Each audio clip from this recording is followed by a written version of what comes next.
Eu vou falar para vocês sobre aquele e-book que eu disse ontem, A Mulher Piedosa contra a Quebra do Nono Mandamento.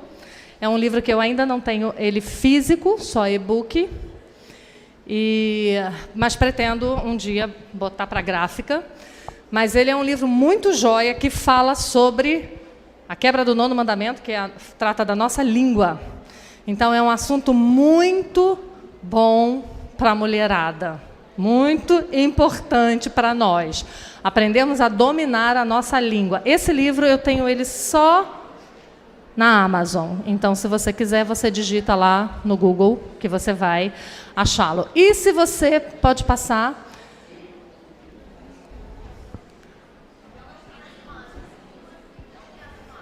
Não tem? Ah, tá. Eu ia dizer a vocês que se vocês quiserem me seguir no Instagram... Ah, tá aí. Que bom. Porque eu mesma não sei o endereço do meu Instagram. Enfim. E no Facebook também, eu estou sempre compartilhando livros, trechos de livros que eu leio, os lugares onde eu estarei com meu esposo dando palestra, trechos das palestras, então você pode me contactar por lá também. Vamos começar? Temos mais 1h15, então vamos trabalhar. Agora nós vamos falar um pouquinho, eu vou fazer igual a Lia, vou falar baixo, para vocês falarem baixo. Nós vamos falar um pouco agora sobre o caráter da mulher piedosa na família. Então, nós já falamos bastante sobre isso, vocês vão sair daqui meio encharcadas, né? Se Deus quiser, por uma cosmovisão, uma ideia bíblica da vocação de vocês. E a mulher de Provérbios 31 é um exemplo sensacional para nós. E agora nós vamos dar uma estudadinha nesse texto, básica, de leve, nesse texto. Foi um texto que eu amei estudar, roubei os livros do meu marido. Ser casada com um pastor é uma maravilha, porque tem uma biblioteca sensacional à sua disposição.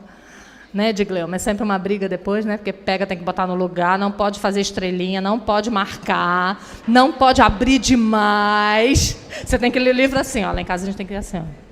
Porque se fizer assim, não pode, mas é uma bênção, porque eu tenho um farto material para estudar e ajudar minhas irmãs. Né?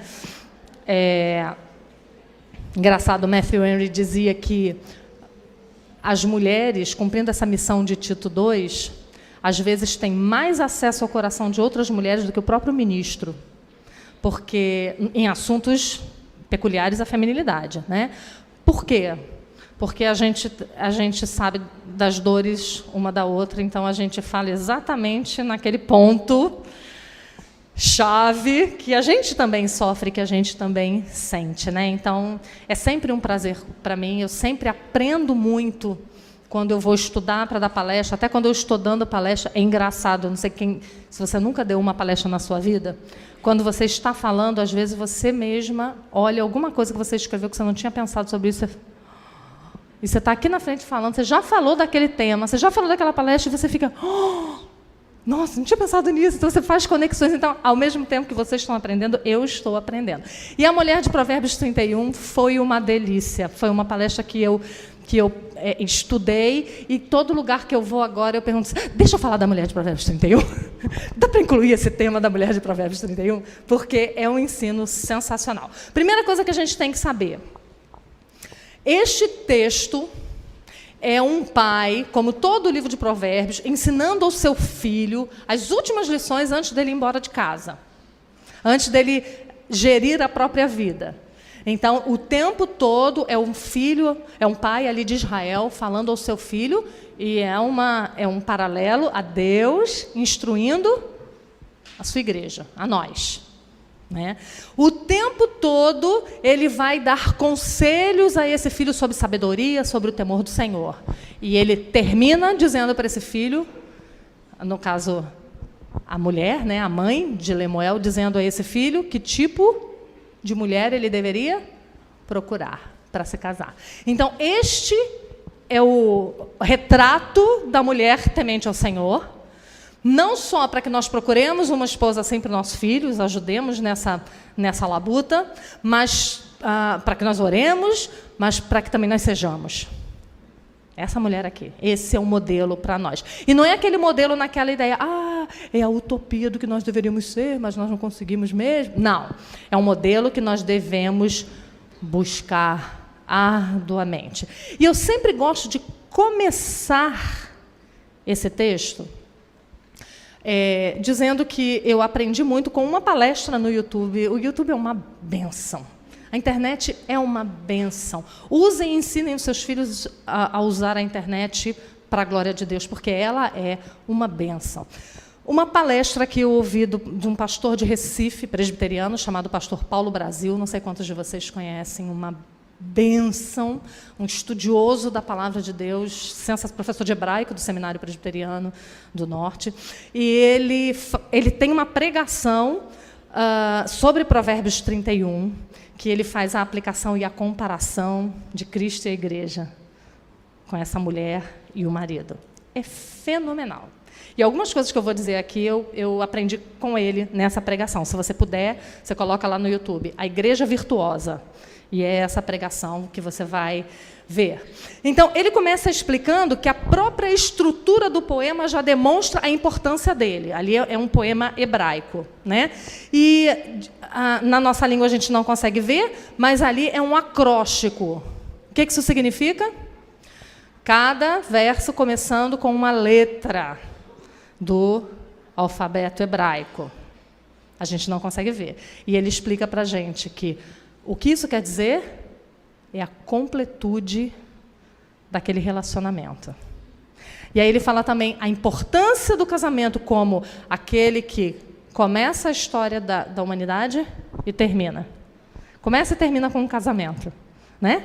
Deus trazendo Eva para Adão, as bodas do Cordeiro, o noivo e a sua noiva. Então, casamento é uma coisa importante. E outra coisa muito interessante que ele mostra, e eu não vou entrar em detalhes aqui, mas depois você vai ver, e você que está anotando, você anota aí, depois você ouve lá a pregação dele, porque eu quero andar para conseguir dar essa palestra toda, é que ele ensina que o texto, no original, é um quiasmo, a estrutura poética dele. O que é um quiasmo? É uma estrutura de versos em X, onde se começa com uma ideia e, no final, se retoma essa ideia. Depois se dá outra ideia, se retoma essa ideia. Se retoma uma ideia, se dá uma ideia, se retoma uma ideia, até chegar no ponto central, que é o ponto do X. E esse ponto central é a parte principal daquele texto. Então, ele vai mostrando. No verso 10 e no verso 30 e 31, ele mostra o alto valor da esposa. Depois vem versículo 11 e 12, em contrapartida 28 e 29. Primeiro, os benefícios que ela faz ao marido, e lá no 28 e 29, os benefícios à esposa. No verso 13, e no verso de 13 a 19, e no verso 27, mostra o trabalho dessa mulher com as mãos. Depois desce para o verso 20, em contrapartida do verso 26, a bondade da mulher virtuosa. Depois, no verso 21 e no verso 25b, mostra que ela não tem temor nem preocupação com o dia de amanhã. Depois, no verso 21 e 22, e no 24 e no 25, dizendo que ela veste a casa e veste a si mesma. E, finalmente, aparece o verso do meio, o verso mais importante, o coração do poema, que é o verso 23, que diz que o seu marido é estimado entre os juízes. Então, ele explica para a gente. A vida dessa mulher é centrada no marido. A coisa mais importante desse texto é dizer o quanto esse marido é importante. Lembra? Cristo e a igreja. Lembra? Todo casamento é uma parábola sobre Cristo e a igreja. Cristo é a coisa mais importante na vida da igreja. Dito isso, quem era a mulher de Provérbios 31. Essa mulher ali retratada era uma dama de certa posição, porque diz que ela tinha servas. E naquele tempo não se tinha servas assim. Vou ter servas. Só uma mulher muito rica poderia ter servas. Ela tinha dinheiro para investir. E ela era uma mulher que cuidava dessas vantagens que ela tinha, não como uma maneira de satisfazer a si mesma, mas com o alargamento das suas responsabilidades. E ela trabalhava incansavelmente para isso. Essa belíssima descrição desta mulher quer nos ensinar o alvo que nós devemos perseguir como mulheres. Esta mulher representa o padrão de Deus para nós, mulheres cristãs. Esse texto mostra que ela era uma esposa valorosa, que ela era um tesouro para o seu marido. Lembra do texto de Provérbios 19:4 que nós lemos ontem? A casa e os bens vêm como herança dos pais, mas do Senhor a esposa prudente. A mulher de Provérbios 31 era essa. Ele já tinha falado ao filho, tá vendo? É do Senhor que vem uma esposa prudente. E aí, o comentarista do Antigo Testamento, Bruce Waltke, ele diz assim: ela é preciosa porque ela usa a sua força, a sua capacidade, a sua sabedoria e o seu valor inteira e altruisticamente para os outros. Lembra que eu falei na primeira palestra? Dá o sangue, se gasta e se acaba em prol da sua família. Uma esposa como esta é uma dádiva de Deus e deve ser buscada, diz Bruce Waltke. O texto enaltece a mulher que teme ao Senhor. Essa é a fonte da sabedoria desta mulher, porque ela teme ao Senhor, porque ela anda nos seus caminhos, é que ela consegue ser esta mulher. E ele ressalta atributos como sabedoria, riqueza, compaixão, generosidade e destemor com o dia de amanhã. Alguns comentaristas do Antigo Testamento descrevem esse texto como uma poesia heróica de Israel. E isso é muito interessante, porque era completamente diferente da forma como as mulheres estavam acostumadas a ser retratadas no Oriente Próximo naquela época. Elas eram retratadas apenas pelas suas curvas, pela sua sensualidade. Parecido, né? Com os nossos dias. Mas esse texto não. Esse texto destaca virtudes e não exalta a beleza dela. Em resumo, diz Bruce Waltke, a esposa valorosa é uma figura heróica usada por Deus para fazer bem ao seu povo, da mesma maneira que os juízes e reis da antiguidade beneficiaram o povo de Deus com seus grandes feitos militares. Que coisa! Que força a mulher tem! Que força para fazer o bem, para agir altruisticamente, para cuidar da sua casa, para cuidar... Isso é uma força tão poderosa que a gente não é capaz de mensurar. Mas a maneira como este texto é descrito mostra a mulher virtuosa desta forma. A mulher virtuosa significa exatamente uma mulher de força. Esta mulher, diz Matthew Henry, comentando esse texto, é uma mulher temente a Deus e que tem o controle do seu próprio espírito e controla o espírito das pessoas à sua volta, porque é piedosa, diligente e uma boa ajudadora para o homem.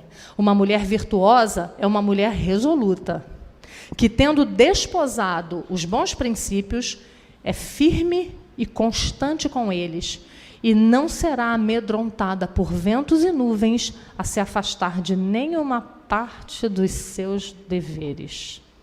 Que coisa linda! Como Matthew Henry descreve essa mulher virtuosa. Ela é forte. Agora, ela é forte por quê? Porque ela não abre mão das suas obrigações. Que coisa incrível! Ela não abre mão dos seus deveres. Por isso, ela é uma mulher forte. E aí, a lista das atividades dessa mulher, descritas aqui a partir do verso 10, vão nos mostrar por que ela teme ao Senhor. Vamos exemplificar, vamos mostrar de forma prática que essa mulher teme ao Senhor. Então, isso é bom para a gente aprender a viver o Evangelho de forma prática, né? Às vezes a gente tem o Evangelho só aqui. Ele ainda não desceu para o coração e ainda não virou prática, boas obras com as nossas mãos. São uma lição para nós. Essa mulher, ela não ficava só na espiritualidade, me entendam, entre aspas. Essa espiritualidade, aquilo que ela entendia sobre quem era Deus, virava segunda a segunda, virava dia a dia. Então, vamos lá, nós vamos olhar a lista dessas virtudes descritas aí em Provérbios 31, verso 10. Mulher virtuosa, quem achará? O seu valor excede ao de finas joias. Olha aí, outra descrição do que Deus pensa da mulher descrita lá em Tito, capítulo 2. Excede o valor de finas joias. O que o mundo diz? É lixo. Serve para nada. Não produz nada de bom para a sociedade. O que a palavra de Deus diz? Seu valor excede ao de finas joias. E aí ele está se referindo à força da piedade desta mulher. É uma alusão ao precioso valor da sabedoria que ela demonstra. A sabedoria é a personificação desta mulher. Por isso, o seu valor excede o de finas joias. Verso 11. O coração do seu marido confia nela e não haverá falta de ganho. Será que o coração do seu marido confia em você? Você é digna da confiança dele? A mulher virtuosa, diz Bruce Waltke, ela ama o seu marido de formas muito práticas todos os dias. A mulher virtuosa demonstra na prática do dia a dia que ela ama. Ela não é aquela mulher de palavras frívolas, de cartões bonitos, de lindas declarações no Instagram e de práticas pouco consideráveis.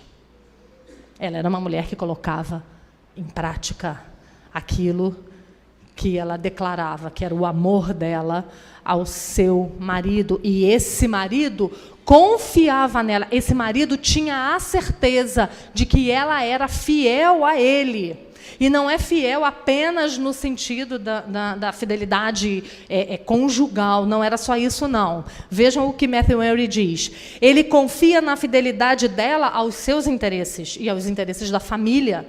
E que ela jamais irá trair os seus conselhos, nem terá nenhum interesse diferente do dele. Olha que coisa. Ele tinha certeza de que ela caminhava junto com ele. Por isso o coração dele confiava nela, porque os dois estavam na mesma direção. Ele tinha certeza de que aquelas coisas que ele, como líder, sacerdote do lar, né, pastor daquela família, que ele dizia que seria, quando ele se ausentasse, ela cumpriria, conforme eles haviam combinado. Por quê? Porque o coração dele podia confiar nela, porque ela temia o Senhor e era respeitável para com ele. Que descrição incrível de como nós deveríamos ser como casais, né? Tendo as mesmas disposições, os mesmos planos, os mesmos sonhos, não como os casais modernos. Eu tenho a minha vida, você tem a sua.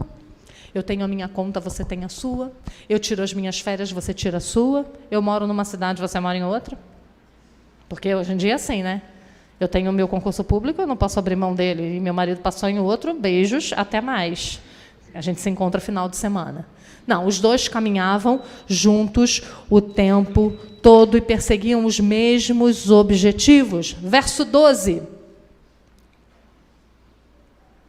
Ela lhe faz bem e não mal, todos os dias de sua vida.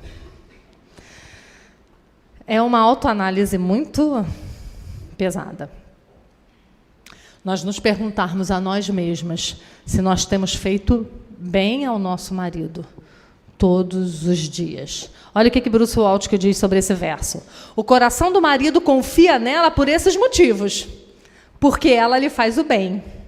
E também pela duração desse bem. Qual é a duração desse bem? Todos os dias da sua vida.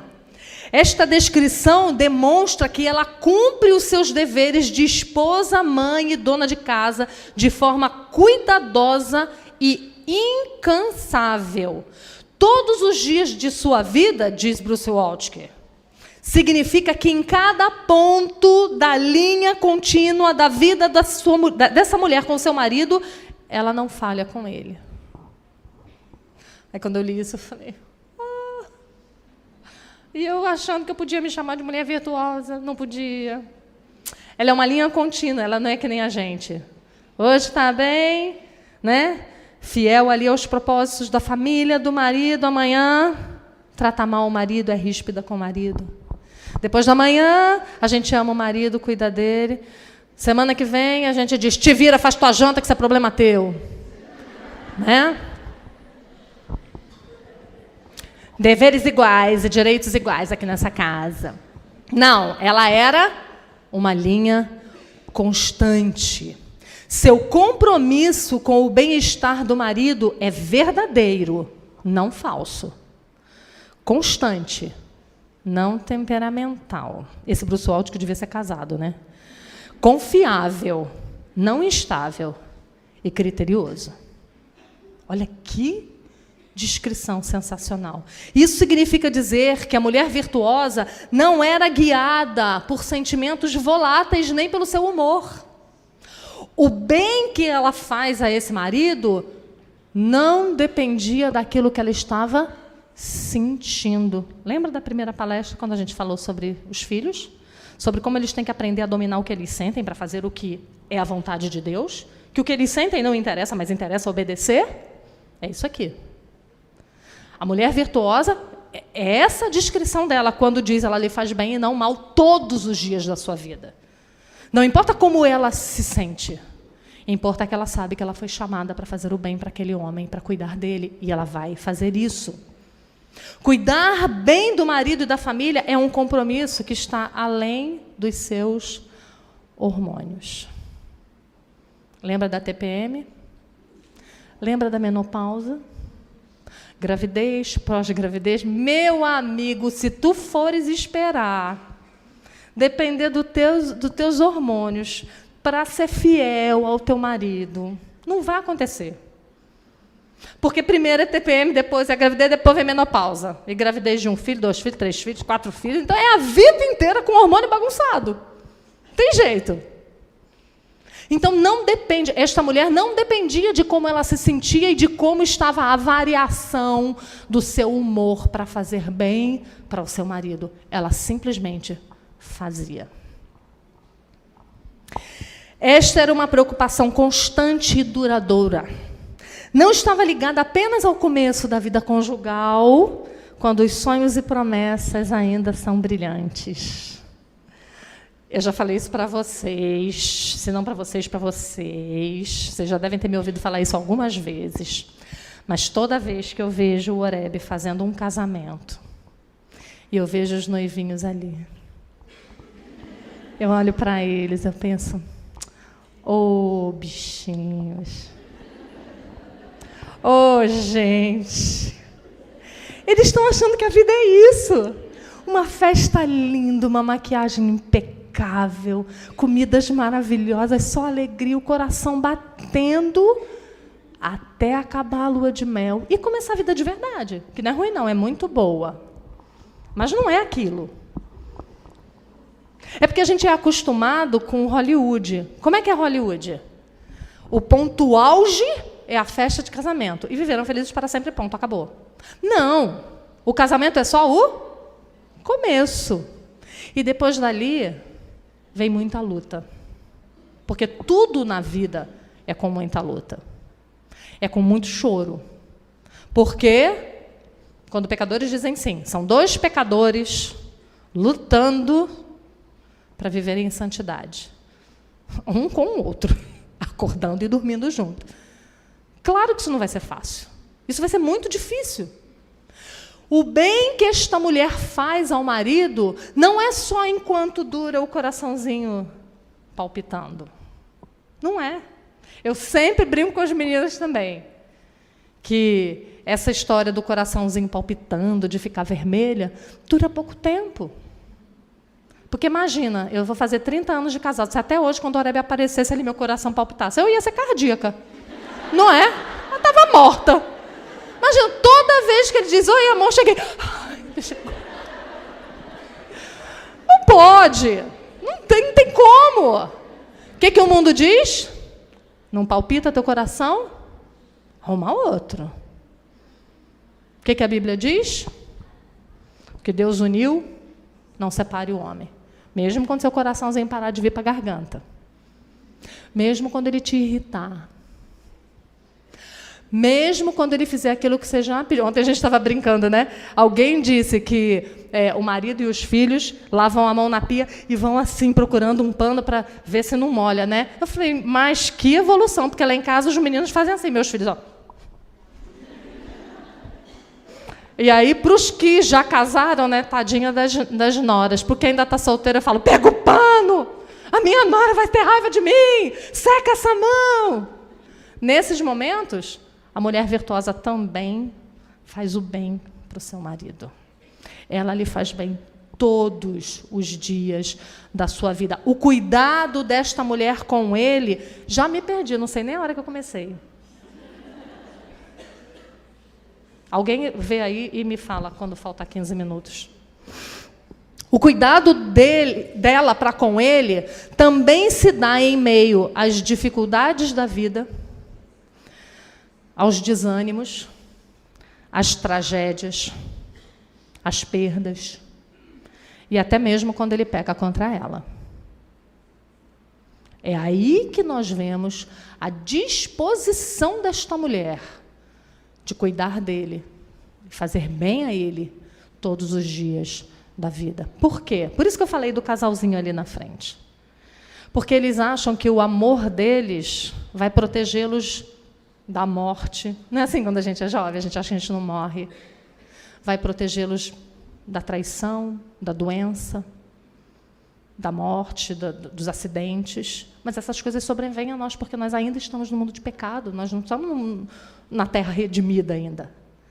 Nós estamos no mundo de pecado, sujeitos a todas essas tragédias. E quando essas tragédias batem à nossa porta, essa mulher continua ali, fazendo bem àquele homem, todos os dias da sua vida. Sabe de quem que eu me lembro? Sara. Lembra daquele texto ali de 1 Pedro 3, que ele cita Sara, e que ele diz, como foi Sara que chamava Abraão de Senhor, que nós deveríamos nos tornar filhas de Sara, e ali não quer dizer que você tem que chamar seu marido de Senhor, não é essa a ideia, mas é a ideia de submissão e de honra ao marido. E sabe a que Pedro está se referindo ali? Dizendo que ela não temia perturbação alguma, se referindo exatamente ao episódio em que Abraão peca contra ela, mentindo que ela era sua irmã, colocando ela em perigo. Mas ela confiava no Senhor, e por isso ela confiava na liderança dele, mesmo quando ele pecava contra ela. Então, esse bem que nós fazemos ao nosso marido, descrito ali, é mesmo quando ele peca contra nós. Esse bem não é uma retribuição à maneira como ele nos trata, mas é uma resolução resignada de fazer o bem a ele, independente da circunstância. É um bem, um cuidado perene e duradouro. Porque é muito fácil, e a Bíblia diz isso, nós fazemos o bem a quem? Faz o bem para a gente. É mole. Agora, contra alguém que peca contra você, é essa mulher aqui. Embora ela mesma seja uma mulher de valor, o seu desejo está ligado ao desejo do seu marido. Então, ela faz bem a ele o tempo todo, porque ela está preocupada com aquilo que ele deseja, que ele quer, para que ela possa andar de acordo com aquilo. Ela deseja tanto conhecer os pensamentos e as vontades dele, para que possa se adaptar a eles e estar sempre disposta a permitir que ele governe a sua família. Sabe por quê? Porque a vida dela está centrada na dele. O centro é o texto de Provérbios 31, 23. O centro do 31 é o 23. A vida dela está centrada nele. Versos 13 a 15. Busca lã e linho e de bom grado trabalha com as mãos. É como navio mercante. De longe traz o seu pão. É ainda noite e já se levanta e dá mantimento à sua casa e tarefa às suas servas. É ainda noite e ela já se levanta. Essa é uma mulher que trabalha alegre e sacrificialmente no seu lar, administrando todos os recursos da casa de modo que cada um tem aquilo que precisa na hora que necessita. Ela atende ao bom andamento da casa, diz isso lá no verso 27. Né? Ela não é uma mulher preguiçosa. Ela não é uma mulher que reclama dos seus afazeres domésticos. Ela não é uma mulher que fica empurrando isso para o marido o tempo todo. Mas, ao contrário, ela é uma mulher perspicaz e inteligente no gerenciamento da grande empresa que é a família. Porque é isso que a família é. E, querida, você que ainda não casou, vou logo te avisando. Você precisa ser boa nisso. Você precisa saber um pouquinho de administração, de enfermagem. Você precisa ser um pouco juíza para arbitrar ali a disputa entre os filhos. Você tem que ser motorista, você tem que entender de contabilidade. Você tem que ter um conhecimento geral grande. Esta é uma mulher que cuida de todos os assuntos da vida dos membros da casa. Ela é aquela que está ali percebendo tudo o que está acontecendo e provendo uma solução. Ela cuida dos assuntos de todos eles. Eu sempre conto para as meninas de uma vez que eu encontrei com uma conhecida e ela perguntou para mim como é que estava todo mundo, e eu comecei contando como estavam, né, o pessoal lá em casa. O Oreb estava terminando o mestrado dele, e Lucas estava entrando na universidade, os meninos solteiros ainda, né, que Israel estava isso, Júlia estava aquilo, falando da vida deles, e ela perguntou: e você, amiga? E os seus sonhos? Falei: amiga, não tem tempo nem de sonhar, porque não tem tempo de dormir. Eu falei para ela: como é que eu estou? Eu estou bem, estou ótima, eu estou fazendo a roda girar. Eu estou fazendo essa mecânica aí funcionar e dar certo. Porque se tirar essa peça, o que acontece? Desengrena.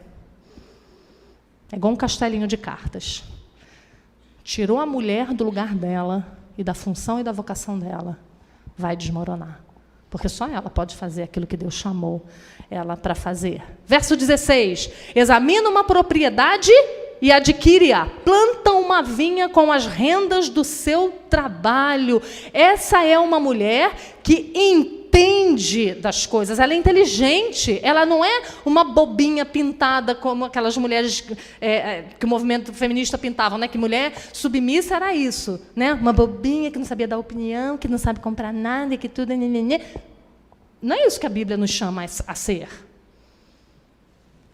A Bíblia nos chama a ser mulheres perspicazes, hábeis, argutas. Ela era uma mulher que ela não precisava tomar dinheiro emprestado. Lembra que o texto diz que ela fazia cintas, ela fazia roupas para as pessoas da sua casa. Aquilo que sobrava, o que ela fazia? Dava para os mercadores venderem. E esse dinheiro ela recebia, plantava uma vinha. Tudo era ali, ó. Tudo era a respeito da família dela. Tudo que ela reinvestia era ali. Ela era uma mulher precavida, ela não era uma consumista. Tudo era para o bem da família. Verso 17, também é um verso que eu amo. Cinge seus lombos de força e fortalece os braços. Ela é ativa. Ela não é uma mulher fraca, mas forte e competente. A expressão idiomática cingir os lombos significa se preparar para algum tipo de ação heróica ou difícil. É isso que significa cingir os lombos.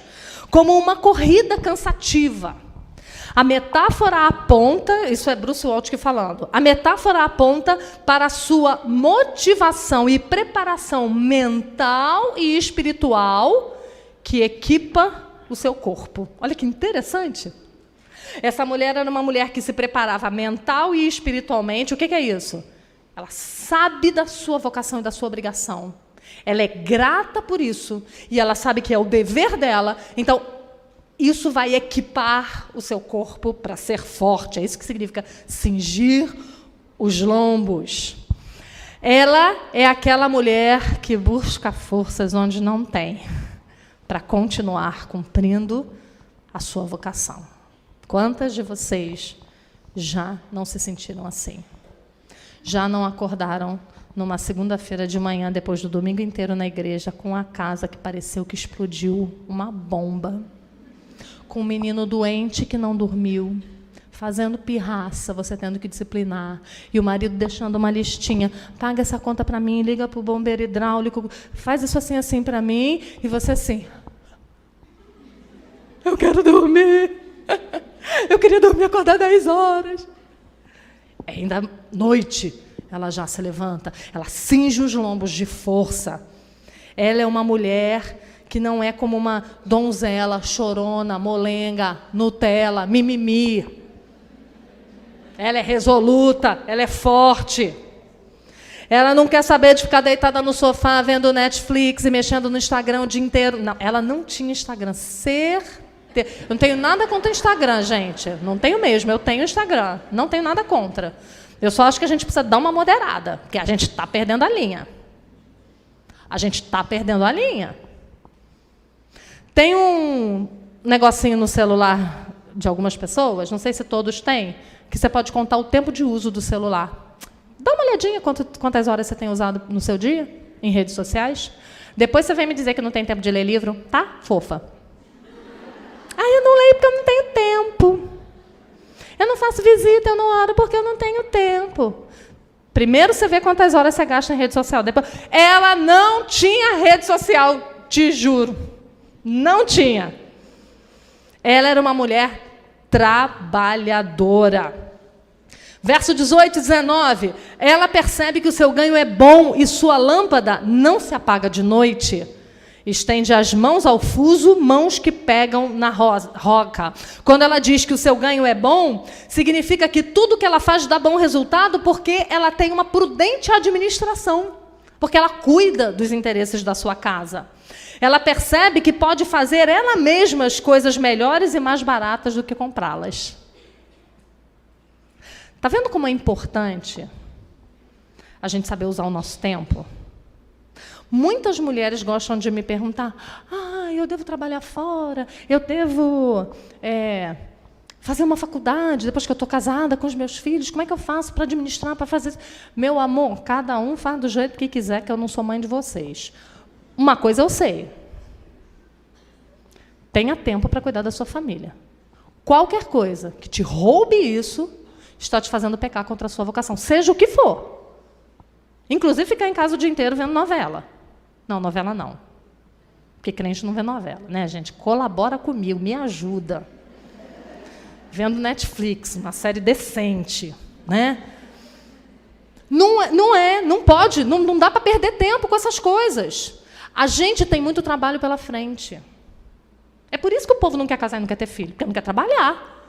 Porque casar, ter um marido para cuidar e ter filhos para criar, significa que você não vai dormir e que você não vai fazer nada durante muitos anos para você. Não dá tempo.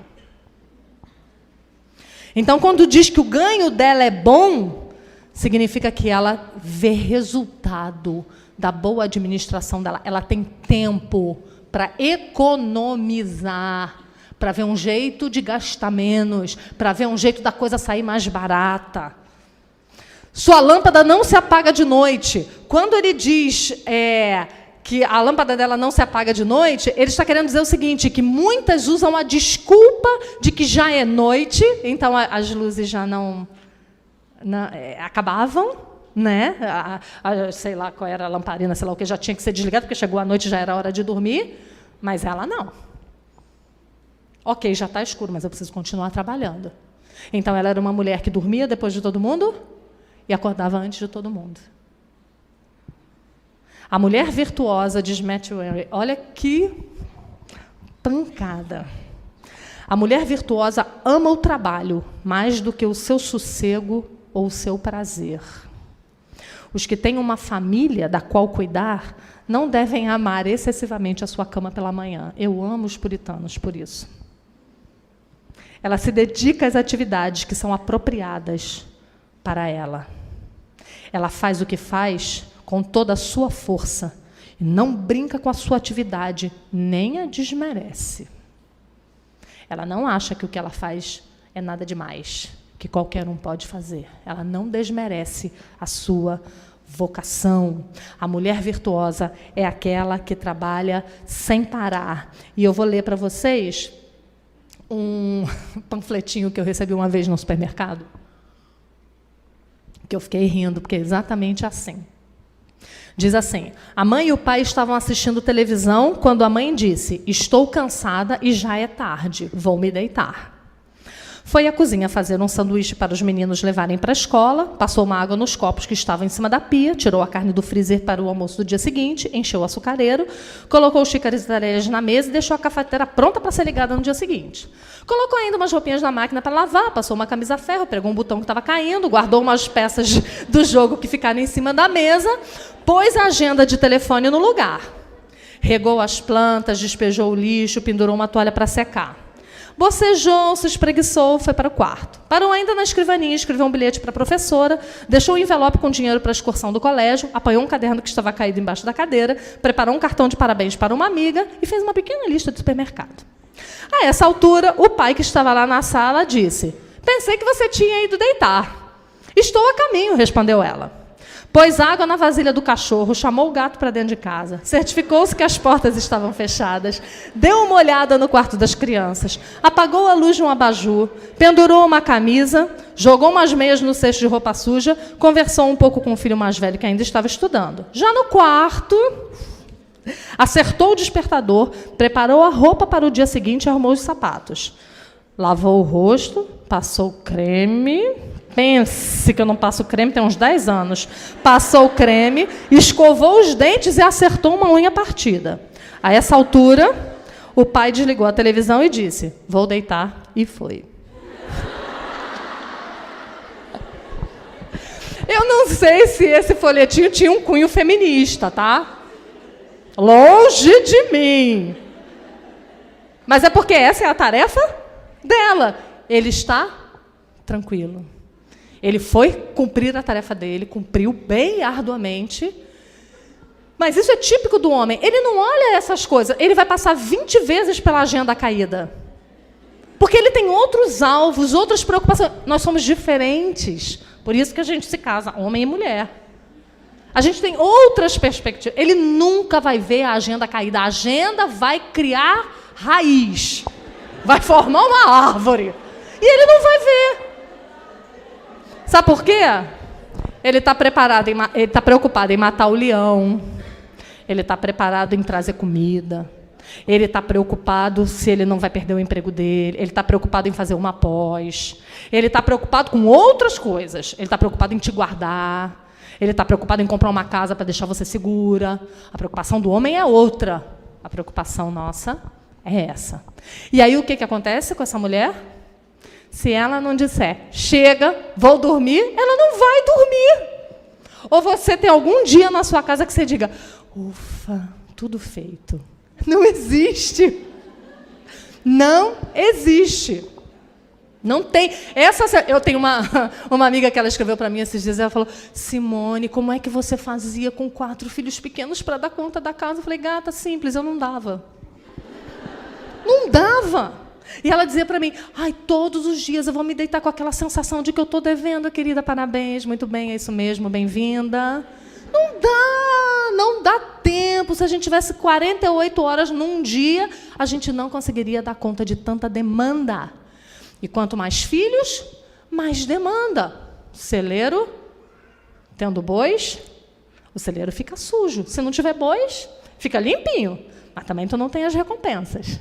Você não tem trabalho, mas você não tem as bênçãos, não tem as recompensas. Então, você quer ter bênção sem ralar, gata? Não vai, não tem. Né? Você quer ter filhos bem cuidados, bem criados? Disciplina.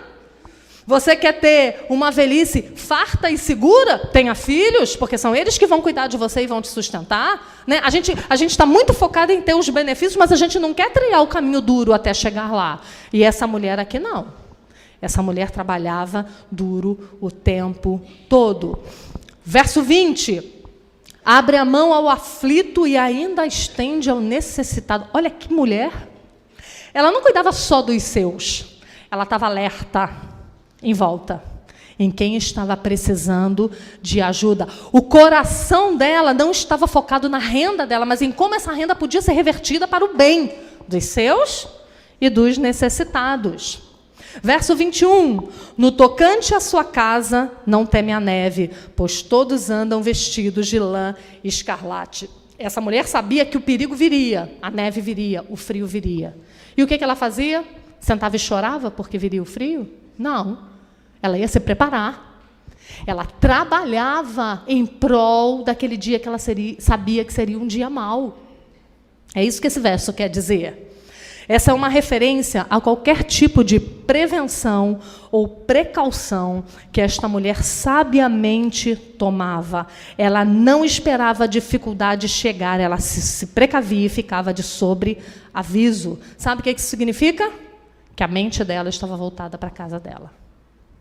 Significa que todas as suas forças estavam voltadas para o lar, todos os seus afetos estavam voltados para a sua casa. Ela pensava neles e nas necessidades deles o dia todo.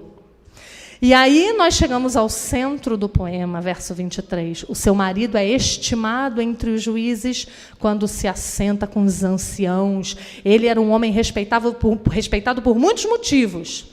Primeiro, porque a ausência de preocupação dele com o lar deixava que ele cumprisse as suas obrigações tranquilo. Porque ele tinha alguém de confiança. Lembra, o coração do seu marido confia nela e não haverá falta de ganho. Ele estava tranquilo. Ele ia para as portas da cidade, para o lado de fora, para os portões da cidade, e ele ia em paz. Porque tinha uma mulher virtuosa tratando dos seus interesses ali dentro, né, da casa, da família, dos filhos. Também por causa das vestes dele, e também por causa do caráter daquela mulher. Por isso, eles louvavam aquele homem. Ele era honrado publicamente por causa da sabedoria e do trabalho da sua esposa. Isso mostra, mais uma vez, que a mulher foi criada para o homem, né? Que a mulher deve viver para o seu marido. Verso 25. A força e a dignidade são os seus vestidos, e quanto ao dia de amanhã, ela não tem preocupações. Sabe o que isso significa? Que tudo que tinha ao alcance dela para fazer, para que as coisas funcionassem e dessem certo, ela fez. Ela não era aquela mulher que tinha um descanso irresponsável no Senhor. Sabe aquele descanso irresponsável? Eu creio na eleição. Então, se meus filhos forem eleitos, eles vão ser salvos, não preciso discipliná-los nem evangelizá-los. Não, ela não era essa mulher. Vai dar tudo certo no meu casamento, né? Porque nós nos casamos no Senhor, eu era crente, ele era crente, né? Deus abençoa a nossa união, não preciso trabalhar pelo meu casamento. Não. Significa dizer que ela não tinha medo do amanhã, porque tudo aquilo que era a obrigação dela e que estava ao seu alcance, ela fez. Era uma confiança de quem fez a sua parte. E agora, aguarda que o Senhor cumpra as suas promessas. No temor do Senhor tem o homem forte amparo, e isso é refúgio para os seus filhos, Provérbios 14, 26. Ela desfruta de uma extrema firmeza e constância de mente, tendo ânimo para suportar cruzes e desapontamentos. Por quê? Porque ela está em obediência. Porque ela vive a vocação dela obedientemente ao Senhor. Verso 26, fala com sabedoria e a instrução da bondade está em sua língua. Olha que coisa linda. Além de todo o trabalho braçal, ela ainda trabalha o coração. Porque a instrução que está na língua dela é a instrução da bondade. Ela fala de forma doce. Ela orienta as suas ações pelo seu coração transformado. Da ideia de que o ensino dela é sempre amoroso e que a lição que ela passa aos filhos e aos outros é de forma carinhosa. Matthew Henry diz assim, eu vou ler isso aqui para vocês pensem em vocês numa segunda-feira daquelas. Ela está cheia de palavras piedosas e as administra com prudência. O que mostra o quanto o seu coração está cheio das coisas de cima, do outro mundo, enquanto as suas mãos estão muito atarefadas neste mundo. Que coisa linda, que difícil é você manter a sua língua benigna quando as suas mãos estão cheias de trabalho nesse mundo. Que difícil é isso. A gente lembrar e pensar nas coisas lá do alto e colocar isso em palavras quando a gente está aperreada, como diz aqui no Nordeste. Quando a gente está com um menino chorando, com comida queimando, quando a gente está com demandas e exigências sem fim. O que é mais fácil? Gritar, se irar, ser ríspida e ser grosseira. Mas, lembra? Ela lhe faz bem e não mal, todos os dias da sua vida. Isso também significa que ela, a instrução da bondade está em sua língua, que ela não é uma mulher que vive murmurando do seu trabalho, nem da quantidade dos seus afazeres. Verso 27, atende ao bom andamento da casa e não come o pão da preguiça. Esse pão devia deixar de ser vendido na padaria, né, gente? Porque, eita, pãozinho que prolifera. É o pão da preguiça. Ela é uma mulher que não conhece o que é preguiça. Ela atenta a todos os detalhes da vida do marido e da vida dos filhos. Cada pormenor da vida deles está debaixo das vistas dela e ela é capaz de rapidamente dar solução às demandas que aparecem de repente. Justamente porque toda a sua alma e os seus esforços e afetos e energias estão voltadas para o lar. Os pensamentos dela giram em torno do ninho dela. Ela é aquela mulher que no domingo de noite, quando chega toda a família da igreja, marido e filhos, e dizem assim, ai, estou morrendo de fome. Ela surge do nada com uma lasanha ou com um pão de batata. E o marido olha e diz, de onde apareceu isso? Essa mulher pensou nesse pão de batata na quinta-feira, porque ela sabia que no domingo ela ia passar o dia na igreja e de noite todo mundo ia ter fome. Mas como é que funciona a cabeça dos maridos e dos filhos? Estou com fome agora, quero comer agora. Normal. Essa não é a obrigação deles. A obrigação é nossa. E aí, esta mulher é aquela mulher que previamente se preparou. É aquela mulher que vai receber uma visita, troca a roupa de cama, deixa uma escova de dente comprada extra, porque a visita pode esquecer. É aquela pessoa que cuida dos detalhes. Lembra da primeira palestra? Cuidadora, geradora de vida. É essa mulher. Tudo dela está em volta da família. A certeza da mulher virtuosa é que ela está cumprindo a sua vocação e a recompensa é dada pelas mãos do próprio Deus. Mas, além do reconhecimento de Deus, ela também tem o reconhecimento do seu marido e dos seus filhos. Verso 28. Levantam-se seus filhos e lhe chamam ditosa, e o seu marido a louva. A gente vai ver o que ele diz daqui a pouco. Mas você vê, a introdução e o corpo principal do poema enfatizam as bênçãos que ela concede ao marido. E termina o marido a louvando. Vocês veem como é uma troca? Assim como ela se levanta para cuidar com diligência dos negócios da sua casa, eles agora se levantam para honrá-la publicamente. E isso é um alerta para as mulheres que estão criando filhos homens. Lembra do que eu disse ontem? Ensine seus filhos homens a honrarem você publicamente, a te agradecer pelo seu trabalho, para que mais tarde eles façam isso com a mulher deles. Verso 29, agora o louvor do marido a ela. Muitas mulheres procedem virtuosamente, mas tu a todas sobrepujas. Os olhos desse marido estão fitos nela. Ele é capaz de reconhecer que aquela é uma mulher adequada às suas necessidades. É isso que significa mulher idônea, adequada às necessidades dele. E aí, no verso 30, ele diz, enganosa é a graça e vã a formosura.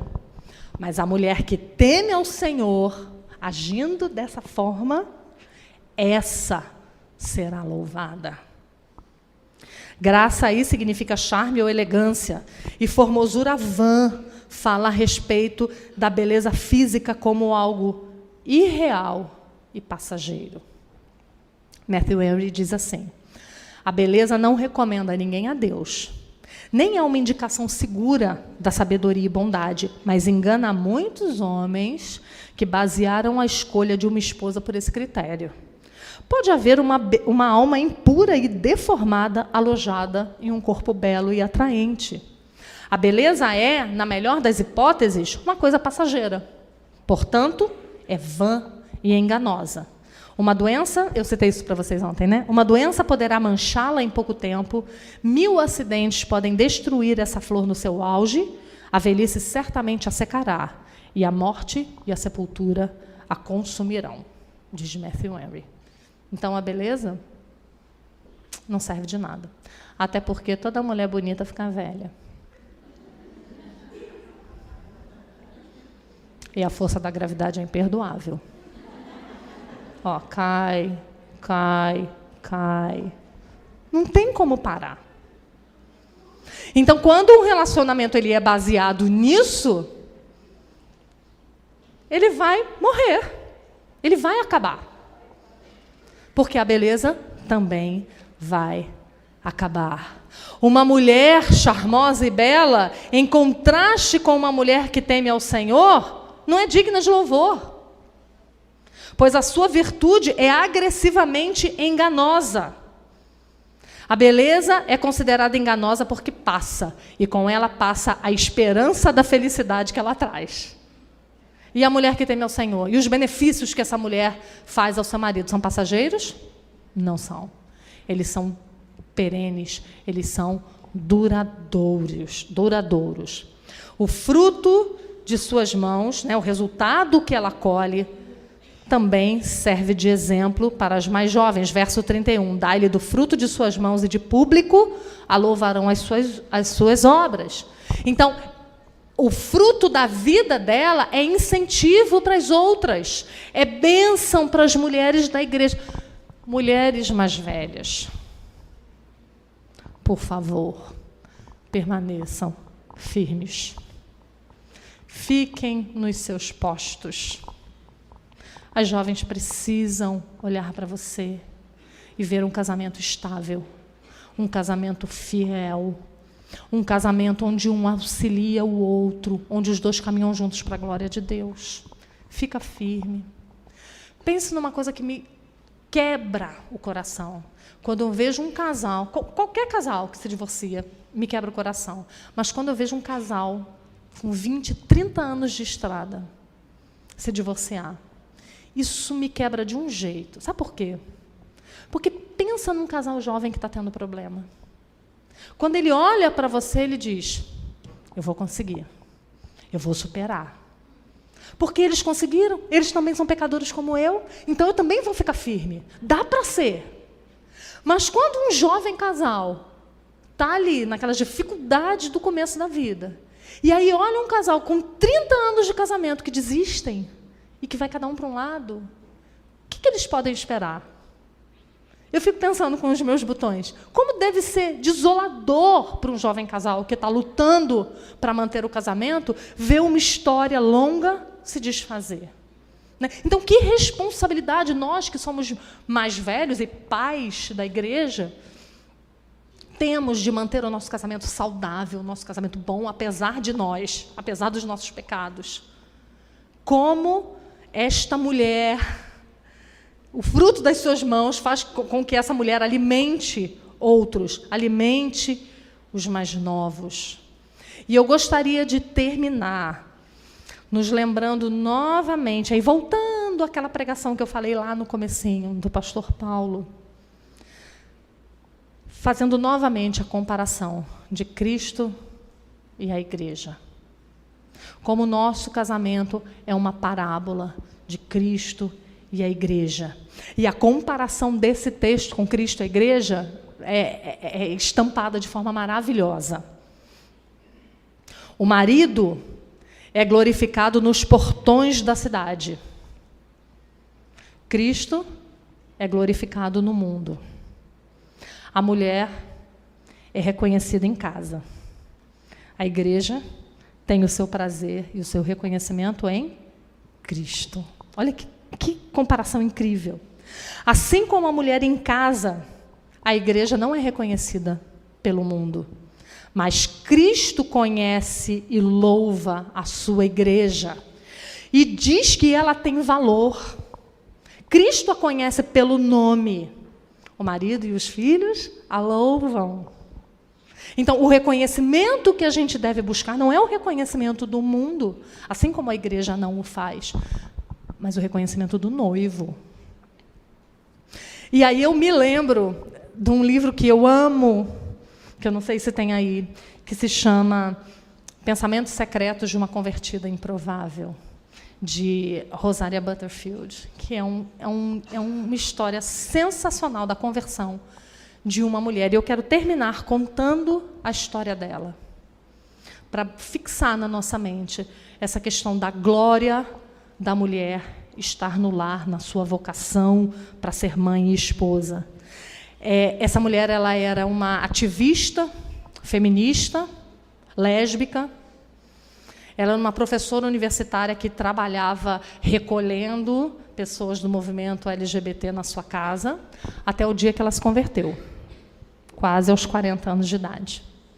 Se converteu por causa de um pastor que a chamou para jantar na sua casa, e orando, agradecendo pelo jantar, ele disse: perdoa o meu pecado. E ela disse: ué, a pecadora aqui não sou eu? Ela falou: eu quero entender isso aí. E passou 2 anos frequentando a casa desse pastor e perguntando do evangelho, e essa mulher se converteu. Quando ela se converteu, ela se casou. Hoje ela é casada com um pastor reformado e mãe de 4 filhos adotados. E ela conta essa história ali. E ela diz que depois que ela se converteu, ela perdeu tudo que ela tinha. Porque tudo mudou. E ela diz assim: eu perdi tudo. Perdi meus amigos, perdi minha carreira, perdi salário, mas ganhei um marido que me ama e que me acha virtuosa, e filhos que me chamam bendita. A glória dela está dos portões para dentro. E aí eu me lembro de Paulo, circuncidado ao 8º dia, da linhagem de Israel, da tribo de Benjamim, hebreus de hebreus, quanto à lei fariseu, quanto ao zelo perseguidor da igreja, quanto à justiça que há na lei, irrepreensível. Mas o que ele diz, apesar disso tudo, lá em Filipenses 3, abre aí comigo, Filipenses 3, 7, 8 e 9. Filipenses 3, 7, 8 e 9. Ele era isso tudo que eu disse aqui. E aí ele completa dizendo: mas o que para mim era lucro, isso eu considerei perda por causa de Cristo. Sim, deveras considero tudo como perda por causa da sublimidade do conhecimento de Cristo Jesus, meu Senhor, por amor do qual perdi todas as coisas e a considero como refúgio, que significa lixo, para ganhar a Cristo e ser achado nele. Olha que texto. Tudo que para o mundo, na vida do apóstolo Paulo, brilhava como incrível, para ele considerou como lixo. Tudo que na vida da Rosaria Butterfield era glória, ela considerou como perda. Como é diferente, né, o Evangelho? Como as coisas que são valorosas para nós, para o mundo não significa nada. E como as coisas que brilham aos olhos do mundo, para Deus, serão como palha, feno, madeira, para queimar no último dia. O que fica é ouro e prata. Então, que nós aprendamos a ficar com a melhor parte, como as 2 irmãs. Que nós aprendamos sempre a perguntar o que Deus espera de mim e não o que o mundo espera de mim. E que a gente aprenda a pesar e a considerar como lixo aquilo que não brilhe a glória do Evangelho na nossa casa, aquilo que não contribua para o crescimento espiritual dos nossos filhos, do nosso marido, para o cumprimento do nosso chamado. Qualquer coisa que seja, que atrapalhe isso, que seja refúgio para nós, para que, como Paulo diz aqui, para que sejamos achados em Cristo, né? Para ganhar a Cristo e sermos achados nele. Que o Senhor tenha misericórdia de nós, que o Senhor nos ajude. Não é simples, não. Remar contra a maré, ser diferente desse mundo mau, não é simples, não. Não é fácil, não. Mas é glorioso, né? Porque nós temos o Senhor de toda a terra aqui ao nosso lado, caminhando e batalhando essas batalhas junto conosco. Que o Senhor abençoe vocês. Eu sei que tem moças de várias igrejas aqui, né? Então, o meu desejo é que o Senhor abençoe vocês aqui em Fortaleza. Eu já tinha vindo aqui uma vez e fui muito, muito, muito bem acolhida. Fiz amigas aqui, né? Vocês são um povo muito querido, muito caloroso. Também fui muito, muito bem recebida agora. Eu fico realmente constrangida, né? Pelo carinho e pela amizade de vocês. E a melhor forma de retribuir isso a vocês é encorajando-as a servirem ao Senhor dentro da vocação de vocês. Sirvam ao Senhor com todas as suas forças. Deem o sangue. Se gastem. Percam a saúde. Não para comprar bolsa cara. Não para ir para a Disney. Vocês podem ir também, se vocês puderem. É ótimo. Mas se gastem para que os filhos de vocês amem e temam ao Senhor. Se gastem para que o marido de vocês esteja livre para trabalhar na igreja, possa ser um homem usado pelo Senhor. Tira as preocupações dele. Cumpre o teu chamado deixando ele correr e fica na retaguarda, porque assim vocês vão chegar juntos. Que o Senhor abençoe vocês e que Ele nos ajude a mostrar Cristo ao mundo através da nossa vocação. Amém?